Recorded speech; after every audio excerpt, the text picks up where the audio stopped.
ایک اتحاد پیدا فرمائے اور ہر قسم کے مسلکی اور مشربی لڑائی جھگڑوں سے اللہ ہماری حفاظت فرمائے. بالکل بالکل یہی مقصد ہے کہ ان ساری موضوع پر اور ان سارے جو یہ ڈفرینسز ہیں ان پر بات چیت کی جائے اور ان کو ختم کرنے کی ایک ادنا سی کوشش ہے، اور امید ہے کہ اللہ قبول کرے گا اور لوگ بھی اس چیز کو سمجھیں گے. آپ نے بہت خوب کہا.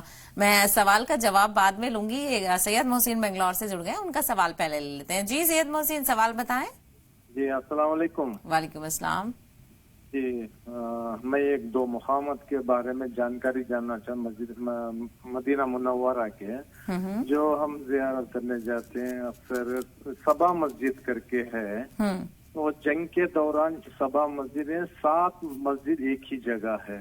میں یہ جاننا چاہتا ہوں ہمارا آقا صلی اللہ علیہ وسلم جنگ کے ٹائم پہ 7 مسجدیں مقامات کس لیے بنائی، یہ جاننا چاہتا ہوں.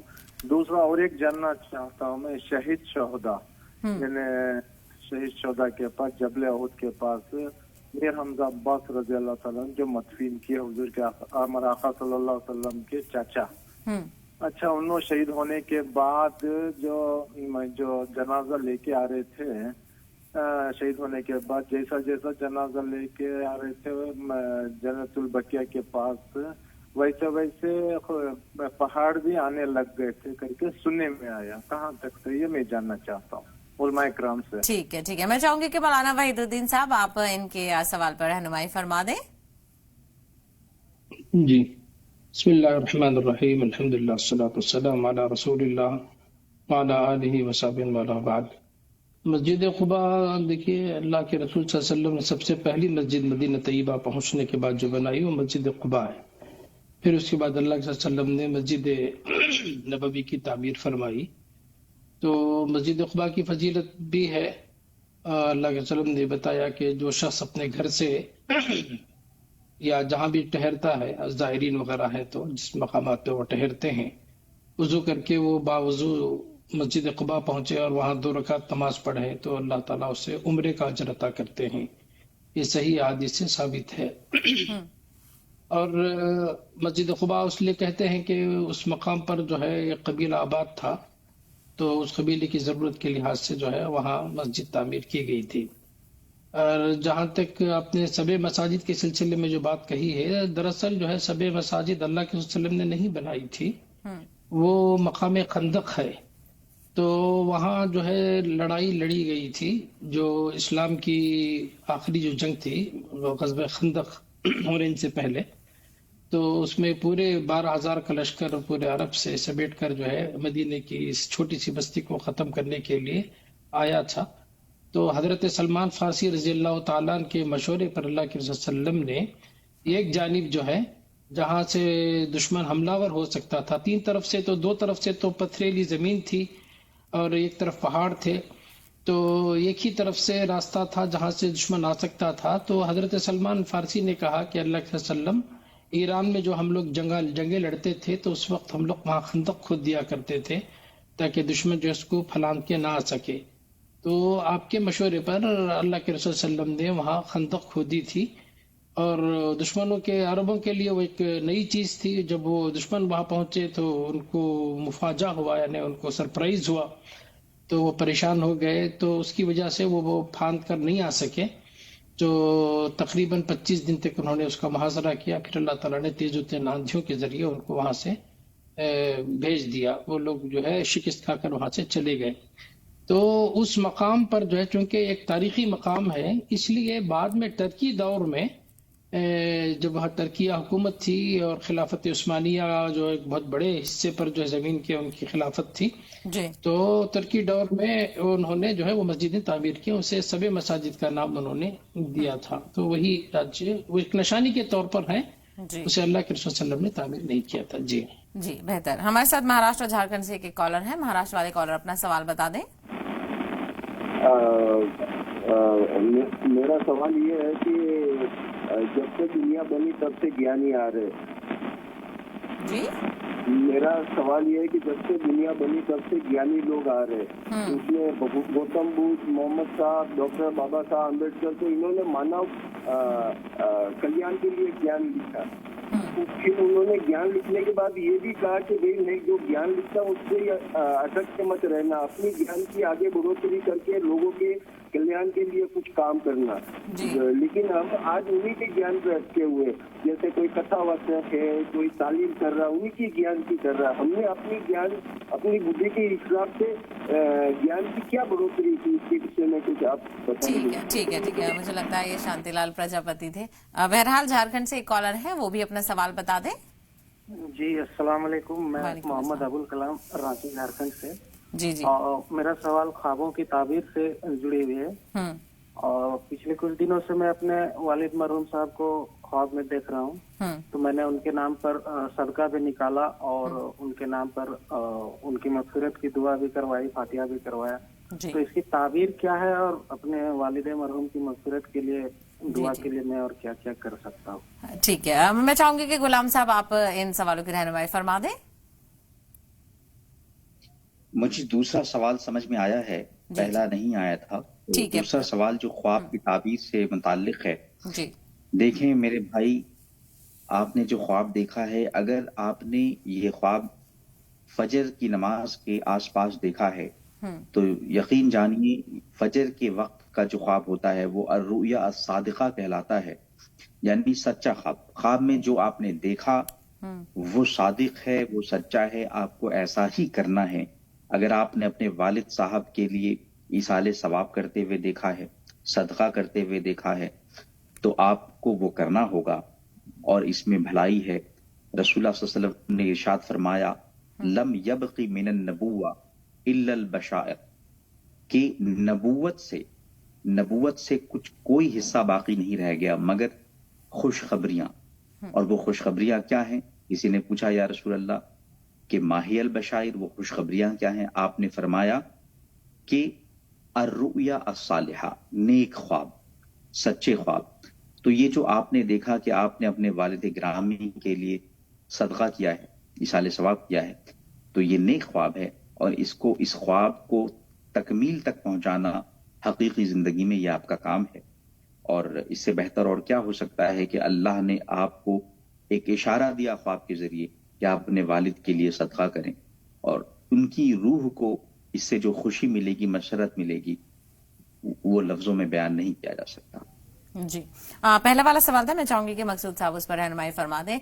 یہ کہا جا رہا تھا کہ جو دنیا جب سے بنی تب سے گیانی لوگ آنے لگے، لوگ اپنے اپنے طرح سے چیزوں کو بیان کرنے لگے. ان کا یہ کہنا تھا کہ ہم نے اپنے آپ سے کتنا اضافہ کیا ہے اپنی نالج میں، کیا ہمیں اس پر بھی توجہ دینی چاہیے مقصود صاحب؟ دیکھیے، دنیا جب سے قائم ہوئی، حضرت آدم علیہ الصلوۃ والسلام نے وحدانیت کی دعوت دی، اس میں کوئی دو رائے نہیں ہے. حضرت آدم علیہ الصلوۃ والسلام سے یہ سلسلہ شروع ہوا، چلتے چلتے چلتے میرے آقا تاجدار مدینہ احمد مصطفیٰ محمد مصطفیٰ صلی اللہ علیہ وسلم تک آتا رہا، اور اللہ رب ذوالجلال نے آپ کو خاتم النبیین بنا دیا. چونکہ قرآن مجید میں اس کا ذکر ہے تو یہ بالکل قطعی بات ہے، اس میں کسی طرح کی کوئی دو رائے نہیں ہے. قرآن مجید میں اللہ رب ذوالجلال نے ارشاد فرمایا ما کان محمد ابا احد من رجالکم ولکن رسول اللہ، لیکن آپ اللہ کے رسول ہیں، وہ خاتم النبیین، اور نبیوں کا آپ پر خاتمہ ہو گیا. قرآن مجید نے خاص طور پر اس کو ذکر کیا.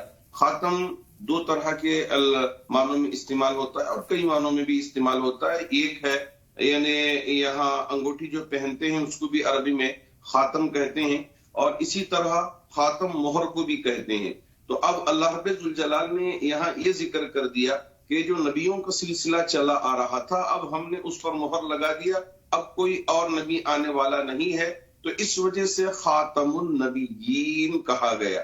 تو اللہ کے رسول علیہ الصلوۃ والسلام ہمارے نبی ہیں، ہمارے رسول ہیں، اور آپ نے وحدانیت کی دعوت دی. تو اس وجہ سے ہم یہ سمجھانے کی کوشش کرتے ہیں کہ اللہ کے رسول علیہ الصلوۃ والسلام آخری نبی، آخری پیغمبر، اللہ رب ذوالجلال نے آپ کو جو قرآن دیا تھا وہ برحق دیا تھا، اور جو احکامات دیے تھے وہ قیامت تک انشاءاللہ چلتے رہیں گے، اور اس پر ہم کو عمل کرنا ہے۔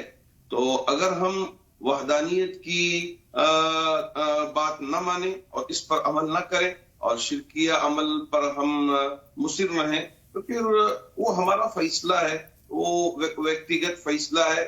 کبھی اللہ کے رسول علیہ السلام نے کسی کو جبر نہیں کیا۔ میں وہ حدیث بھی اگر آپ اجازت دیں تو ذکر کر دوں، جو کیکر کے درخت کے نیچے اللہ کے رسول علیہ السلام آلام فرما رہے تھے، تلوار لا کے اس وقت آپ نے درخت پہ لٹکا دیا اور نیچے تھوڑی دیر آرام کرنے کے لیے لیٹ گئے، تنہا تھے، کوئی اور ساتھ نہیں تھا۔ ایک ساتھی آئے، آ کے آپ کے سینے پہ سوار ہو گئے، جو اللہ کو نہیں مانتے تھے۔ اب انہوں نے پوچھا کہ اب آپ کو مجھ سے کون بچائے گا، میں یمنعک منی، مجھ سے کون بچائے گا؟ اللہ کے رسول علیہ الصلوۃ والسلام بہت ہی آرام سے، بغیر کسی ڈر کے، جھجک کے، پریشانی کے، اپنے چہرے پر جھرری لائے بغیر آپ نے جواب دیا، اللہ اللہ میری حفاظت کرے گا، اللہ مجھے بچائے گا۔ تو اب جیسے ہی آنکھ کا جو پلک ہے اس کے جھپکنے سے پہلے ہی وہ نیچے آ گیا، اللہ کے رسول علیہ الصلوۃ والسلام اس کے اوپر سوار ہو گئے اور وہی سوال دہرایا، میں یمنعک منی۔ اب وہ اللہ کو مانتا نہیں، جانتا نہیں، اس وجہ سے کہا، محمد اب آپ کی جان چھوڑیں گے تو میری جان چھوٹے گی، ورنہ میں مارا جاؤں گا، اس لیے کہ آپ تو مجھ پر سوار ہو گئے ہیں۔ اللہ کے رسول علیہ الصلوۃ والسلام نے اسے چھوڑ دیا، پھر اسے دعوت دی کہ اللہ کو مانے گا، اللہ کو قبول کرے گا، اللہ پر ایمان لائے گا۔ تو اس نے کہا نہیں، میں مانتا نہیں ہوں۔ تو اللہ کے رسول علیہ السلام نے یہ نہیں کہا اگر مانتا نہیں ہے تو ہماری تلوار فیصلہ کرے گی، بلکہ آپ نے کہا اچھا ٹھیک ہے، یہ تیرا فیصلہ ہے، سوچ، اس لیے کہ مجھے حکم ملا تھا، وما علینا الا البلاغ المبین، بات پہنچانے کا، میں پہنچا دیا ہوں، اگر ماننا ہو تو مان، نہیں ماننا تو تیری مرضی۔ اللہ کے رسول علیہ الصلوۃ والسلام کے لیے یہ آیت بھی اتار دیا تھا، انک لا تہدی من احببت ولکن اللہ یہدی من یشاء، آپ جسے چاہتے ہیں اسے ہدایت نہیں دے پائیں گے، ہدایت دینے کی ذمہ داری اللہ کی ہے۔ تو اس وجہ سے ان ساری باتوں کو سننے کے بعد، سمجھنے کے بعد، ہم اپنے دل و دماغ میں یہ بٹھائیں کہ اللہ ایک ہے، اللہ وحدہ لا شریک ہے، اللہ لم یزل ولا یزال ہے، اللہ حی ہے، قیوم ہے، اللہ تنہا ہے، اللہ کا کوئی شریک نہیں، ساجی نہیں۔ بالکل، آپ نے بالکل صحیح فرمایا۔ ہمارے ساتھ کچھ اور کالر ہیں، ان کو بھی شامل کر لیتے ہیں۔ پورنیا بہار سے ایک کالر ہے اور ایک تلنگانہ سے۔ پورنیا والے کالر اپنا سوال بتا دیں۔ ہلو، وعلیکم السلام، جی سوال بتائیں اپنا۔ میرا سوال ہے، نماز جیسے کہ ہم کہیں سفر پہ نکل رہے ہیں، 1 بجے اذان ہوتی ہے، ہم 12 کے لگ بھگ میں، 12:15 کے لگ بھگ میں نماز ادا کر سکتے ہیں فرض کہ نہیں؟ ٹھیک ہے ٹھیک ہے ٹھیک ہے، اس پر وضاحت فرمائیں گے، بہت اچھا سوال ہے یہ۔ اور تلنگانہ والے کالر بھی اپنا سوال بتا دیں۔ ہلو، وعلیکم السلام۔ میرا سوال یہ ہے کہ جب بچی دیکھنا، تھوڑا تیز بولیں، آپ کی آواز نہیں مل پا رہی ہے۔ جی آواز نہیں آ رہی؟ ہاں تھوڑا تیز بولیے۔ ہم لڑکے کے واسطے، لڑکی دیکھنے کے واسطے جب جاتے ہیں تو لڑکے کو ایک نظر دیکھنے کی اجازت ہے شریعت میں، کیا اس کے والد کو بھی دیکھنے کی اجازت ہے لڑکی کی؟ اچھا ٹھیک ہے ٹھیک ہے، آپ کا سوال سمجھ آ گیا۔ وحید الدین صاحب، آپ سے چاہوں گی پہلے والے سوال کا جواب دے دیں کہ اگر ہمیں سفر پہ جانا ہے، ہماری ٹرین 1 بجے کی ہے اور ہمیں تھوڑا وقت سے پہلے نکلنا ہے، تو کیا ہم 12 کے آس پاس فرض نماز ادا کر سکتے ہیں؟ جی دیکھیے، نمازوں کے لیے اللہ تعالیٰ نے اوقات مقرر فرمائے، ان الصلاۃ کانت علی المؤمنین کتابا موقوتا، مومنوں پر جو ہے وقت پر نماز پڑھنا یہ اللہ تعالیٰ نے فرض ٹھہرایا ہے۔ تو وقت ہونے سے پہلے نماز آپ نہیں پڑھ سکتے ہیں۔ 12 کے آس پاس پہ نماز ظہر کا وقت نہیں ہوتا ہے، آج کل جو ہے 20:25 پر جو ہے زوال ہو رہا ہے، زوال کے 10 منٹ کے بعد آپ نماز پڑھ سکتے ہیں، یعنی 12:40 کو نماز آپ پڑھ سکتے ہیں۔ سفر میں کوئی چیز مانے نہیں ہے، آپ دوران سفر بھی کہیں بھی سواری پر بھی نماز پڑھ سکتے ہیں، جیسی حالت میں آپ پڑھ سکتے ہیں اسے بیٹھ کر پڑھ سکتے ہیں، کھڑے ہو کر نہ پڑھ سکے تو اس کی گنجائش ہے، ٹرین میں، بس میں، ہوائی جہاز میں، کسی بھی پڑھ سکتے ہیں، اس میں کوئی چیز مانے نہیں. اللہ تعالیٰ نے دین میں بہت آسانی رکھی ہے، تو آپ اس پر عمل کر سکتے ہیں. اس لیے اس کو پیشگی پڑھنے کی ضرورت نہیں ہے، وقت سے پہلے وقت میں پڑھنا چاہیے. جی بالکل آپ نے یہاں پر صحیح کہا کہ اگر دیری ہو رہی ہے اور کہیں نکلنا ہے تو ہم فرض کی ادائیگی کر سکتے ہیں. اس پر اور بھی میں رہنمائی چاہوں گی مقصود صاحب سے، لیکن اس سے پہلے غلام صاحب جو سوال کیا تھا انہوں نے کہ اگر ہم لڑکی دیکھنے جا رہے ہیں تو کیا ایک نظر دیکھ سکتے ہیں لڑکی کو، کیا والد دیکھ سکتے ہیں، مطلب کون دیکھ سکتا ہے، یا پھر اس کو لے کر کیا کہا گیا، اس پہ تھوڑی وضاحت فرما دیں. بہتر جواب مفتی صاحب دیں گے، لیکن دیکھیے اگر والدین گئے ہیں دیکھنے کے لیے، جو بزرگ ہیں، جو ولی ہیں، ولی کہتے ہیں کہ نکاح میں جو ذمہ دار ہوتے ہیں لڑکی لڑکے کے، تو ان کو یہ اجازت ہے فقہی طور پہ کہ وہ دیکھ سکتے ہیں اور وہ اپنی ثوابدید کے مطابق طے کر سکتے ہیں. باقی مفتی صاحب مزید اس کی وضاحت فرمائیں. ٹھیک ہے، میں مفتی صاحب پر ہی آؤں گی. مقصود صاحب یہ اس پر بھی وضاحت کر دیں آپ. اور جو پہلا سوال تھا کہ پوری دنیا کے لیے نبی کریم کو رحمت بتایا گیا ہے، تو رحمت سے اصل مفہوم کیا ہے؟ دیکھیے، شریعت مطہرہ نے اجنبیہ کو دیکھنا ممنوع قرار دیا ہے.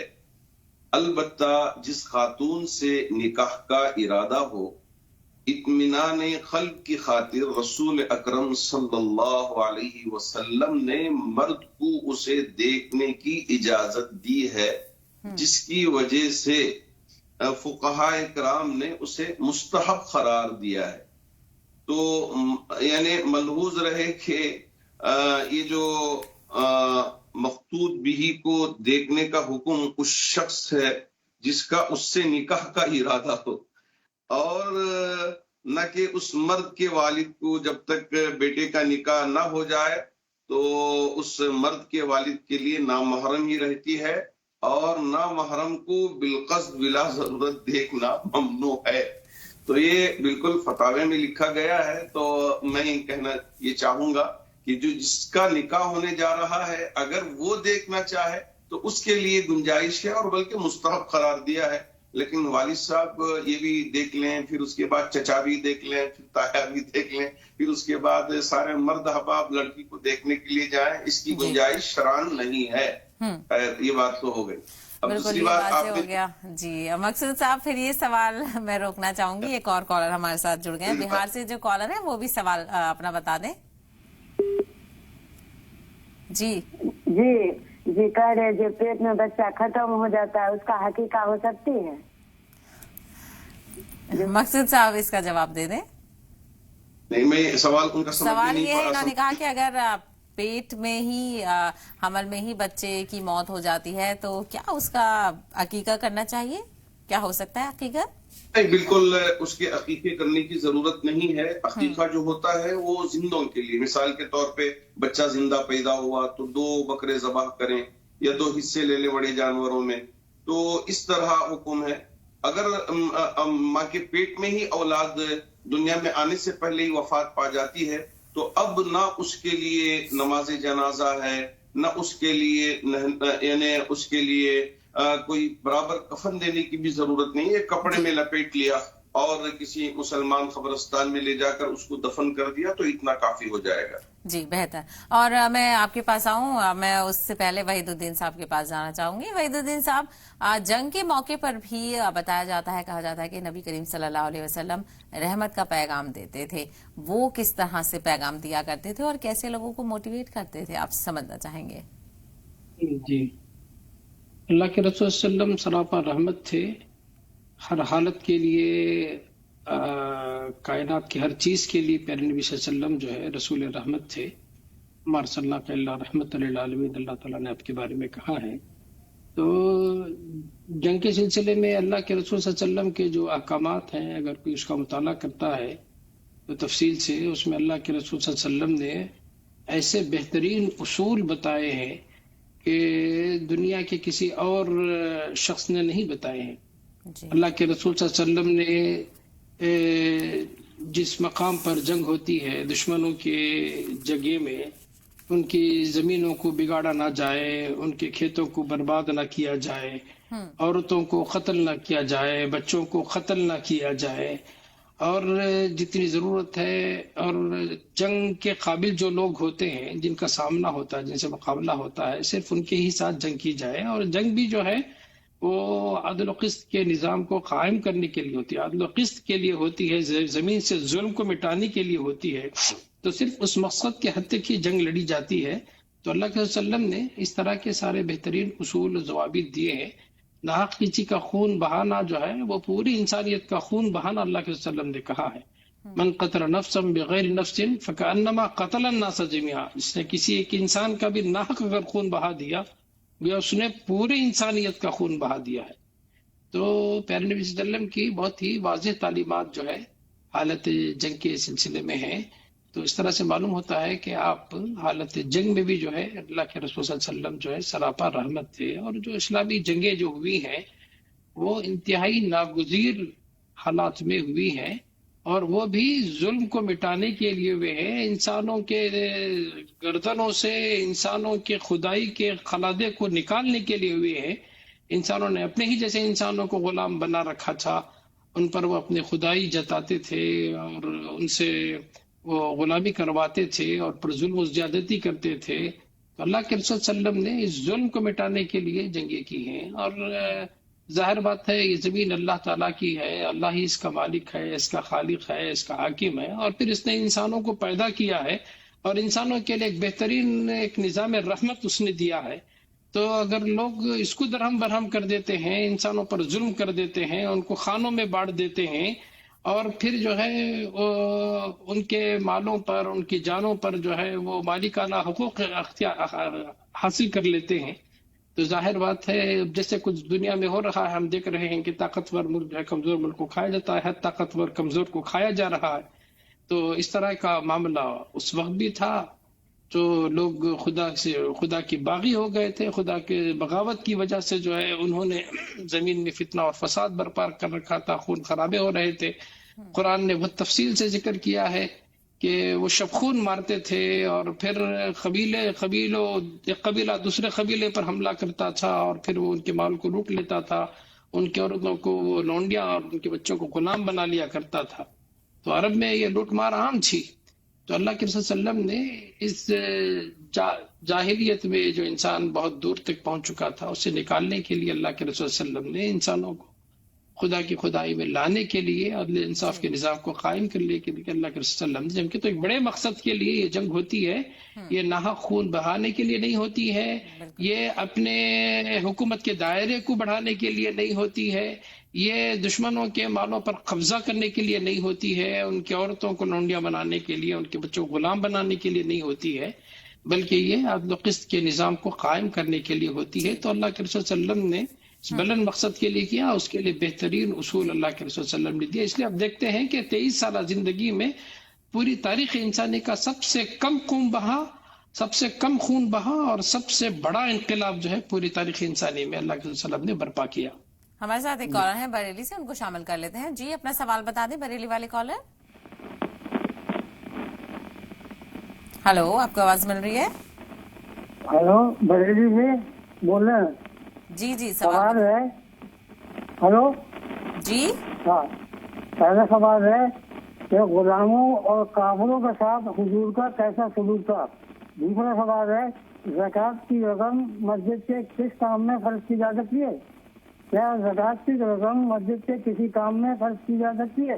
ابھی ہم نے 45,000 روپے خرچ کر کے مسجد میں پانی کا سسٹم صحیح کرایا ہے، زکوٰۃ کی رقم تھی. ٹھیک ہے جی میں آپ سے چاہوں گی مسعود صاحب آپ ان پر رہنمائی فرما دیں.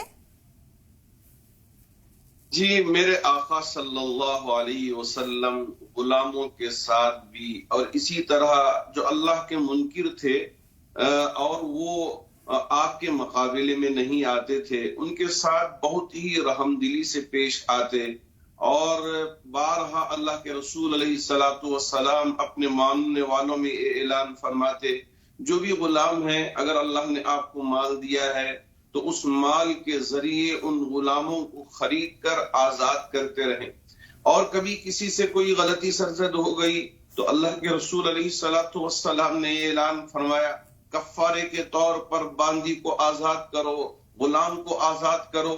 تو یہ میرے آقا صلی اللہ علیہ وسلم کا طریقہ کار تھا اور آپ کی فکر تھی کہ انسانیت جو اس وقت غلامیت کی زنجیر میں جکڑی ہوئی ہے، اس زنجیروں سے وہ آزاد ہو جائے اور انسان آزاد ہو. اللہ کے رسول علیہ الصلوۃ والسلام کا ہم پر کروڑ فضل ہے اور ہم آپ کا شکر بجا لاتے ہیں کہ واقعتاً آپ کی وہ جو تحریک تھی اور آپ کی جو وہ فکر تھی، تو اسی وجہ سے اس دور سے ہی انسان آزاد ہونا شروع ہوا اور وہ غلامیت کی زنجیروں سے نکلتا چلا گیا. تو دوسری بات جو ہمارے بھائی نے پوچھا کہ مسجد میں زکوٰۃ کی رقم لگائی جا سکتی ہے کیا؟ تو بالکل نہیں لگائی جا سکتی مسجد میں زکوٰۃ کی رقم. کیوں؟ اس لیے کہ زکوٰۃ دیں گے تو اس کو مالک بنانا پڑتا ہے. تو اب یہاں مسجد کو اس کے استعمال کے لیے بالکل نہیں لگائی جا سکتی.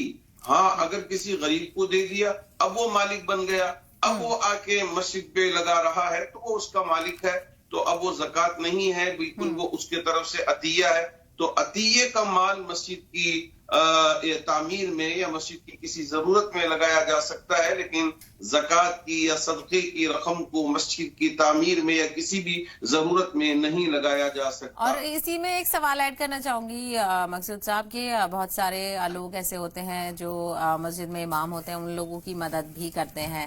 تو کیا جو صدقہ ذریعہ کے طور پر ہر مہینے کچھ لوگ اس طرح سے کرتے ہیں، تو کیا ان کی مدد کے طور پر بھی صدقہ دیا جا سکتا ہے یا نہیں؟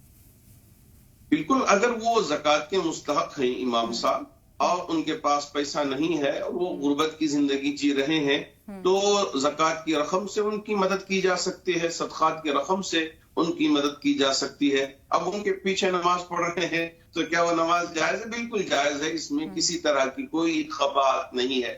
زکوٰۃ کی رقم سے غریبوں کی مدد کرنا اور ان کو آگے لانا، یہی مقصد ہے. اگر امام صاحب بھی ماشاءاللہ اب وہ زکوٰۃ کی رقم لے کر کچھ آگے بڑھے اور وہ بھی زکوٰۃ دینے کے قابل بن گئے، تو اس سے بڑھ کر کوئی اور چیز نہیں ہو سکتی. تو اگر دینا ممکن ہو تو دیا جا سکتا ہے. بالکل، کیونکہ کئی لوگ اس طرح کے سوال پوچھتے ہیں اور امید ہے کہ کلیئرٹی یہاں سے ہو گئی ہوگی. ہمارے ساتھ ایک اور کالر ہیں اورنگ آباد سے، وہ بھی اپنا سوال بتا دیں. السلام علیکم. وعلیکم السلام. یہ مسجد نبوی کی تعمیر کب ہوئی اور حضور صلی اللہ علیہ وسلم نے کس طرح سے اسے تعمیر کیا تھا؟ ٹھیک ہے، یہ جاننا چاہتا ہوں. جی میں چاہوں گی کہ وحید الدین صاحب آپ اس پر رہنمائی فرما دیں. مسجد نبوی کی تعمیر کے حوالے سے کیا کچھ کہا گیا ہے؟ اللہ کے رسول صلی اللہ علیہ وسلم جب ہجرت کر کے مدینہ طیبہ تشریف لائے تو اللہ کے رسول صلی اللہ علیہ وسلم نے وہاں جو ہے 2 یتیم بچوں کی وہ جگہ تھی، تو اللہ کے رسول صلی اللہ علیہ وسلم نے اس جگہ کو خریدا اور پھر اس کے بعد اللہ صلی اللہ علیہ وسلم نے صحابہ کو لے کر جو ہے مسجد کی تعمیر فرمائی. تو پہلے تو اللہ کے رسول صلی اللہ علیہ وسلم نے پہلا خطبہ تو آپ کا جو مسجد جمعہ جہاں کہتے ہیں، اللہ کے رسول صلی اللہ علیہ وسلم نے وہاں پڑھا تھا جب تک مسجد نبوی تعمیر نہیں ہوئی تھی. اس کے بعد اللہ کے رسول صلی اللہ علیہ وسلم نے مسجد نبوی کی تعمیر جب فرما دی تو اس کے بعد سے وہی اللہ کے رسول صلی اللہ علیہ وسلم نے اس کو مرکز بنایا. وہی حجرات وغیرہ بھی ازواج مطہرات کی موجود تھے اور اس کے بعد پھر آہستہ آہستہ اس میں توسیع بھی ہوتی رہی. وہ تو مٹی کے چھوٹی سی دیواریں تھی اور کھجور کے تنے تھے اور پھر جو ہے اللہ کے رسول کے دور میں جو ہے وہ کھجور کے پتوں سے جو ہے اس کی چھت بنائی گئی تھی. جب شروع اسلام میں جب بارش ہوتی تھی تو جو ہے وہ مسجد چیتی تھی اور پھر سجدے کرتے صحابہ تو ان کے پیشانیوں پر جو ہے مٹی کے نشان ہوتے تھے. تو بہرحال اس کے بعد جب الحمدللہ دار اسلام بڑھتا گیا، اللہ کے رسول صلی اللہ علیہ وسلم نے باقاعدہ ایک اسٹیٹ قائم کر دیا مدینے میں، تو پھر اس کے بعد جو ہے اس کی مرمت کی گئی اور اس کو بہت اچھے انداز سے اس کو پھر تعمیر کی گئی. پھر عہد صدیقی میں حضرت ابوبکر صدیق رضی اللہ تعالیٰ عنہ کے دور میں پھر مزید توسیع ہوئی، پھر حضرت عمر رضی اللہ تعالیٰ عنہ کے دور میں توسیع ہوئی، پھر حضرت عثمان کے دور میں توسیع ہوئی، پھر توسیع ہوتی چلی گئی. اب آپ کی جو صورت اس وقت جو صورت ہے وہ آپ دیکھ رہے ہیں کہ وہاں جو ہے 10 لاکھ لوگوں سے زیادہ جو ہے بلکہ 15-20 لاکھ تک لوگ جو ہے وہاں ایک وقت نماز پڑھ سکتے ہیں. جی ہمارے ساتھ ایک اور کالر ہے دلی سے، ان کا سوال بھی لے لیتے ہیں. جی اپنا سوال بتائیں.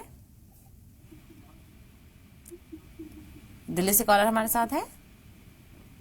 ہلو، آپ کو آواز مل رہی ہے؟ السلام علیکم. وعلیکم السلام. ہمارا سوال یہ ہے کہ وہ کوئی وقت کی جیسے نماز پڑھو تو اس کے پہلے بسم اللہ کرنی چاہیے یا نہیں نیت باندھنے کے پہلے؟ ایک سوال تو یہ ہے، اور ایک سوال یہ ہے کہ میری بیٹی ہے جو رات میں سونے کے سمے دانت اس کے بگتے ہیں بہت. ٹھیک ہے جی جی مقصود صاحب رہنمائی فرما دیں سوال. دیکھیے بعض احباب بسم اللہ الرحمن الرحیم کو سورہ فاتحہ اور اسی طرح ضم سورت کا ایک حصہ مانتے ہیں اور بعض احباب نہیں. تو اس وجہ سے اگر آہستہ سے بسم اللہ الرحمن الرحیم پڑھ لیتے ہیں تو وہ بہت زیادہ مناسب ہے. جیسے اب سورہ فاتحہ پڑھنے سے پہلے بسم اللہ الرحمن الرحیم، پھر اس کے بعد سورہ فاتحہ پڑھ رہے ہیں، اور اسی طرح ضم سورت چھوٹی چھوٹی صورتیں ہیں تو اسی صورت میں وہاں آپ بسم اللہ الرحمن الرحیم آہستہ سے پڑھ کے پھر اس کے بعد زور سے ضم سورت پڑھ لیتے ہیں اگر وہ جہری نمازیں ہوں تو یہ مناسب رہے گا. اور اسی طرح بڑی صورت ہے تو وہاں درمیان سے اگر پڑھتے ہیں تو وہاں وہ اس وقت نہیں پڑھا جا رہا ہے تو مناسب رہے گا. جی اور دوسرا سوال یہ تھا کہ یہ اپنی بچی کا ذکر کر رہی تھی کہ جب وہ رات میں سوتی ہے تو دانت اس کے کٹ کٹ کرتے ہیں، تو شاید یہ کمزوری کی وجہ سے یا اس کا کوئی اور معنی بھی سمجھا جا سکتا ہے؟ دیکھیے ایک تو یہ ہے کہ ڈاکٹروں سے بھی اس سلسلے میں آپ رہنمائی حاصل کریں، اور دوسری بات یہ ہے کہ منزل پوری پڑھ کے اس بچی کو دم کرے اور اس کا پانی اور اس پانی پہ کسی پانی پہ پھونک کے وہ پانی بھی پلائے. اگر کسی بھی طرح کی کوئی یعنی اس وقت شیطانی طاقتیں ہیں بہت زیادہ کام کر رہی ہیں تو ہو سکتا ہے کہ کچھ اثر ہو تو اللہ اسے زائل کر دے ان آیات کی برکت سے اور آپ کے پڑھنے کی برکت سے. اور اگر کوئی طبی مسئلہ ہو تو ڈاکٹرز کے ذریعے رہنمائی حاصل کر لی جائے تو امید ہے کہ اس بچی کو آسانی بھی ہو اور شفا بھی مل جائے انشاءاللہ. جی جی جی بنگلور سے ایک کالر ہے، ان کو بھی شامل کر لیتے ہیں. جی اپنا سوال بتائیں. جی السلام علیکم محترمہ، سید محسن بات کر رہا ہوں. پھر سے میں کال لگا لیا، معاف کرنا، کیونکہ مجھے ایک سوال کا جواب مل گیا، دوسرے سوال کا جواب نہیں ملا مجھے. جی جی. میرا ایک سوال تھا آخری سوال علماء اکرام سے، خاص کر مقصود رام صاحب سے. حضور کے چاچا میر حمزہ عباس رضی اللہ تعالیٰ عنہ شہید شدہ یعنی جبل احد کی جنگ کے ٹائم پہ شہید ہونے کے بعد مدفن ادھر ہی کر دیے، کیونکہ وہ جنازہ لے کے آ رہے تھے. پہاڑ اتنی محبت کر رہا تھا، یہاں تک سننے پہ آیا پہاڑ بھی جنت البقیہ کے قریب آ گیا کر کے، آنے لگ گیا کر کے، ایسا معلومات کہاں تک صحیح ہے؟ جی مقصود صاحب رہنمائی فرما دیں.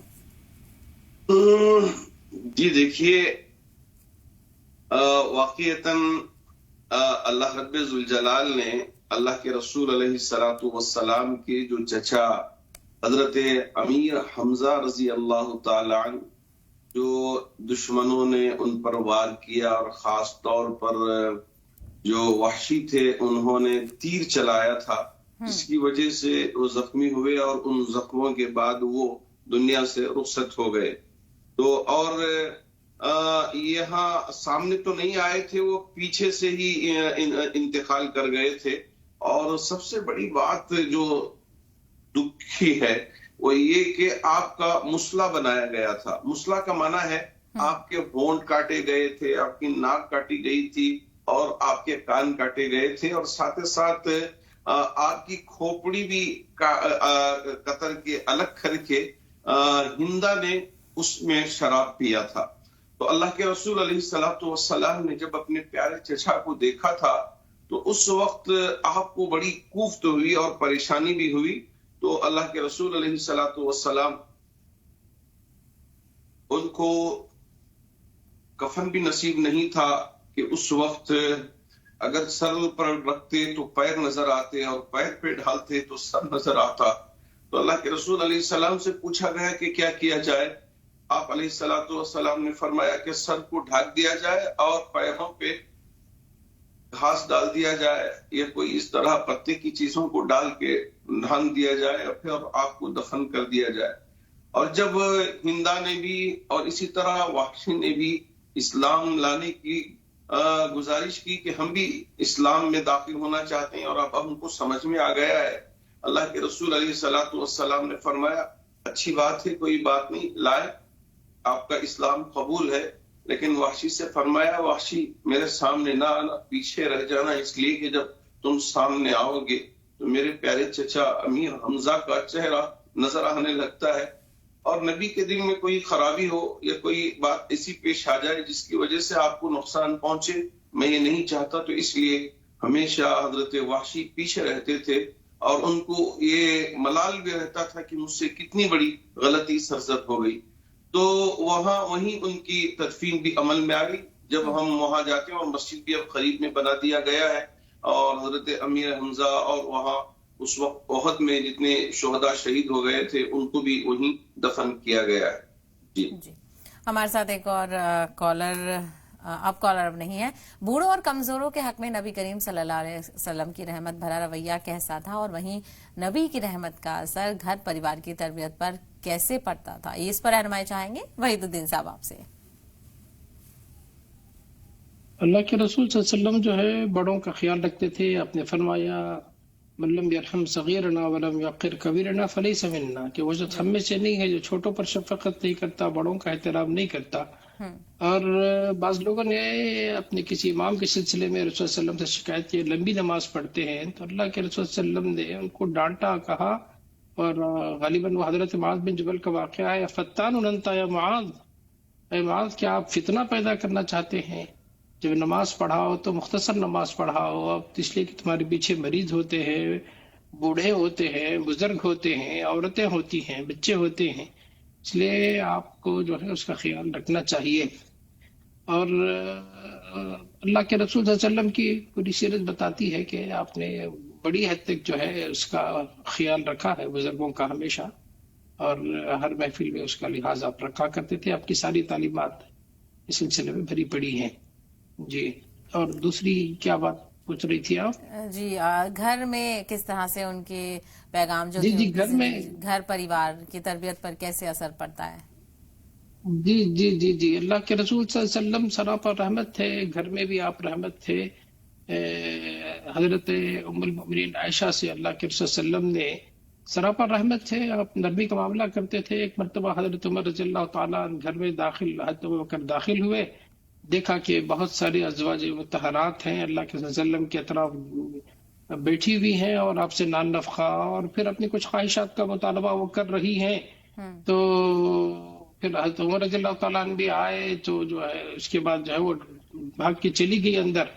تو حضرت عمر رضی اللہ تعالیٰ عنہ نے کہا کہ اے اللہ کی دشمنوں، کیا تم جو ہے مجھ سے ڈرتی ہو، اللہ کے وسلم سے نہیں ڈرتے؟ تو صحابیات نے کہا کہ اللہ کے وسلم آپ کی طرح سخت گیر نہیں ہے، سخت دل نہیں ہے، اللہ کے وسلم رحمت ہیں ہمارے لیے، آپ کے ساتھ ہم کھل کر بات کر سکتے ہیں. حضرت عائشہ المؤمنین عائشہ سے اللہ کے وسلم نے کہا، عائشہ سن لو کہ الرفق ما کان فی شیء الا زانہ وما نجا من شیء الا شانہ، نرم خوئی جس چیز میں ہوگی وہ جو ہے اس کو سوار دیتی ہے، اور جس چیز سے وہ نکال لی جاتی ہے اس کو وہ رسوا کر کے چھوڑ دیتی ہے. تو اس طرح سے آپ کا معاملہ انتہائی کریمانہ اخلاق کا ہوتا تھا.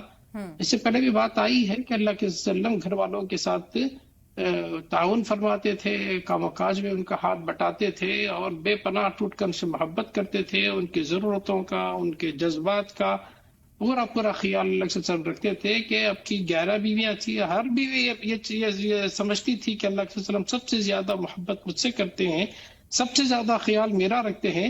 حالانکہ اللہ کے وسلم پر نبوت کی جو عظیم ذمہ داریاں تھی اس کے لحاظ سے آپ پر عادل کرنا، مساوات کا معاملہ کرنا آپ پر لازم نہیں تھا، لیکن اس کی وجود اللہ کے وسلم نے تمام کے ساتھ پورا عادل کیا، تقسیم میں سب کے ساتھ آپ نے برابری کی.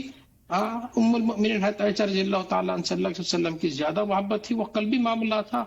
تو اللہ کے رسول اللہ تعالیٰ سے دعا کرتے، اللہ تعالیٰ جس چیز کا میں مالک ہوں، جس چیز کا میں مالک نہیں ہوں اس پر میرا مواخذہ تو نہ کرنا.